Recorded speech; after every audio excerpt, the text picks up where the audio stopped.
Tenga listo el tinto porque ya vienen los huevos revueltos y con la receta final que tendrá la reforma a la salud después de los cambios que le están haciendo en el Congreso. Desde la redacción de La Silla Vacía, soy Ricardo González Duque. Hoy es martes 16 de mayo.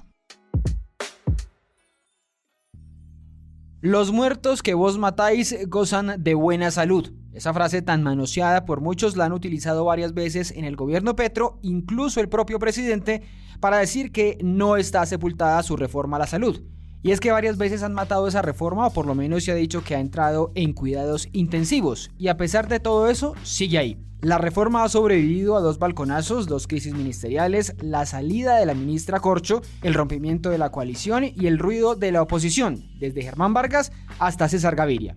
Y ahora con el nuevo ministro de Salud, Guillermo Alfonso Jaramillo, tiene un nuevo aire. Eso demuestra que al menos en el Congreso sí quieren que haya una reforma a la salud. Lo que se definirá en la recta final de las sesiones en el Congreso es cómo van a quedar finalmente las EPS en el nuevo sistema.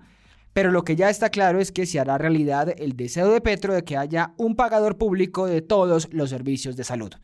Gerson Ortiz cubre Congreso en La Silla y le está siguiendo la pista al futuro de esta resucitada reforma. ¿Qué más, Gerson? Ricardo, ¿qué tal? Buenos días. Bueno, hoy tenemos debate en el Congreso. Después de tanta turbulencia, ¿cómo es que sigue viva la reforma a la salud? Citando aquel famoso cuento, ¿no? Cuando el Congreso despertó, la reforma todavía estaba allí. Pues Ricardo, le cuento que la reforma está viva porque el gobierno logró meterle bríos con un nuevo escenario político y con mucha técnica legislativa, para que vea usted. A ver, me explico.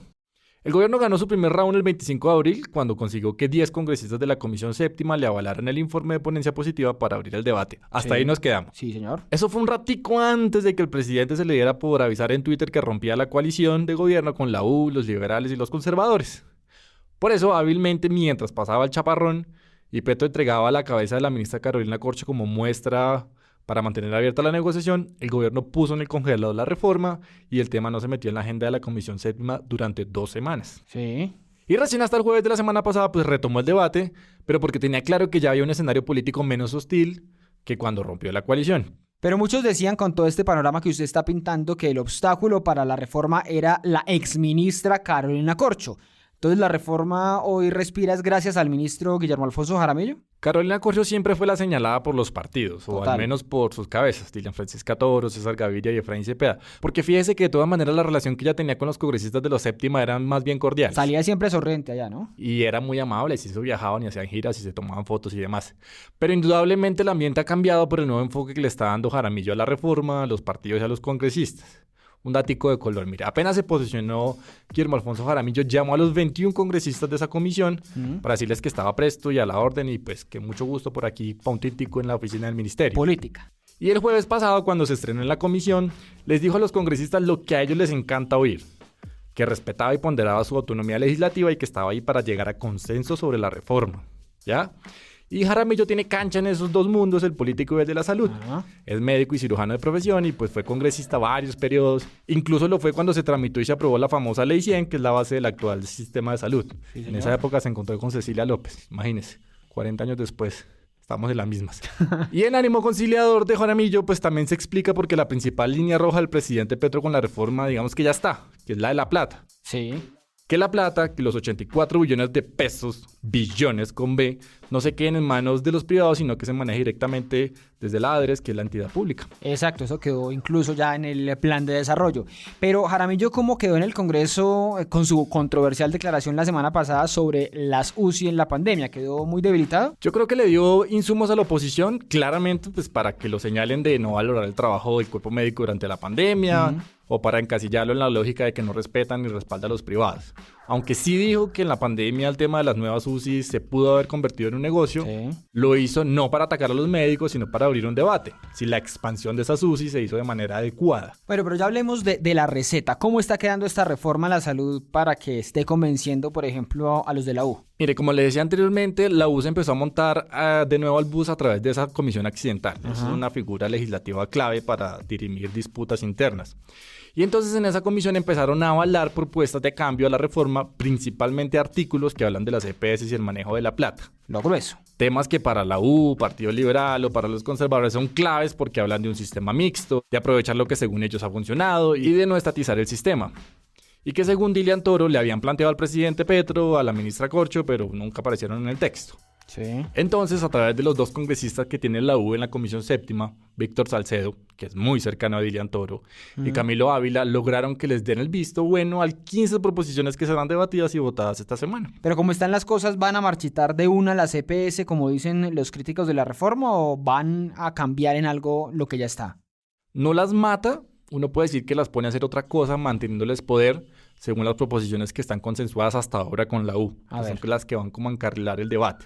Le cuento algunas. Mire, por ejemplo, hay una que dice que las actuales EPS que quieran seguir en el sistema, a través de la nueva figura que se llama las asesoras de salud y vida, pueden mantener sus usuarios en las regiones donde históricamente han operado. Además, les amplía el plazo de 30 a 60 días para que las EPS le informen al gobierno si quieren dar paso a hacer esas asesoras de salud y vida. ¿Pero ese plazo es desde cuándo? Desde que se empiece a regular la figura de las gestoras de salud y vida, que eso va a ser después de la aprobación de la reforma en la salud. Sí. O sea, hay tiempo, hay una gabela, mínimo de 2 años. Las gestoras de salud, también dice otra proposición avalada, podrán gestionar el riesgo de salud desde la atención primaria hasta la complejidad, haciendo uso de redes integradas de prestación de servicios, es decir, de sus clínicas. Sí, que siguen siendo de privadas. Y al final, además, les da más funciones para que no desaparezcan o pierdan de todo el poder que tienen actualmente. Un ejemplo puntual, que la ADRES pueda contratarlas para que hagan auditorías al sistema, o que de la plata que el Estado dispone para cada usuario que esté inscrito en los CAPS, en los famosos CAPS, Centro de Atención Primaria de Salud, pues estas EPS convertidas en gestoras de salud puedan recibir hasta un 8% de administración. Fíjese que en el proyecto original eso estaba estipulado en el 5%, ya que ganaron un 3% más. Gerson, usted le ha seguido la pista a los liberales que se están acercando poco a poco a Petro. ¿Es probable que después de tanto ruido con todos estos cambios terminen apoyando la reforma? Si uno se pone a detallar, Ricardo, estas 15 proposiciones que le han avalado a la U, uno encuentra muchas similitudes con las famosas líneas rojas del Partido Liberal y de César Gaviria. Por eso los liberales de la Comisión Séptima han mostrado una oposición más abierta ahora. Tras hacer, por ejemplo, parte de la mencionada Comisión Accidental, representantes como Héctor Chaparro o Germán Rosso, que habían guardado silencio, inclusive votaron negativo la vez pasada, pues dejaron entrever otra actitud, más a la expectativa de meter ajustes. Y vea que luego votaron a favor los 3 artículos positivos que ya tiene la reforma avalada. Lo que hasta ahora se ha votado nada más. Lo que hasta ahora se ha votado. Y es que con los liberales pasan 3 cosas muy particulares.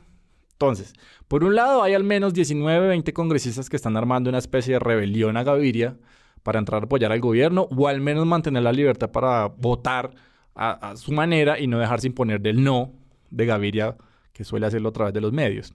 Y por el otro, pues que en medio de la crisis ministerial y el rompimiento de la coalición no les quitaron los espacios en el gobierno, ni en los 2 ministerios que Petro les endosó, Justicia y Vivienda, ni en entidades como Positiva y el Fondo Nacional del Ahorro. Sí.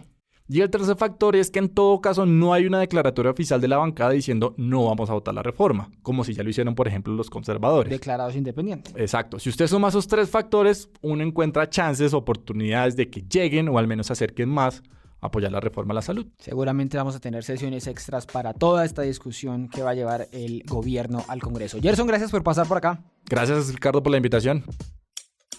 Y empieza el día con estas movidas. El ELN puso en pausa la mesa de negociación con el gobierno. Pablo Beltrán, que es jefe de la delegación de esa guerrilla en Cuba, hizo el anuncio al hablar de contradicciones con el presidente Petro, quien sugirió que el Comando Central no tiene poder de mando. En Colombia se va a declarar la emergencia por violencias de género, que quedó aprobada en el Plan de Desarrollo. Con esa declaratoria se buscan tomar 8 medidas para prevenir feminicidios como el de Erika Aponte. Esta y todas las movidas de poder las encuentra en lasillavacía.com, en nuestras redes y en el en vivo.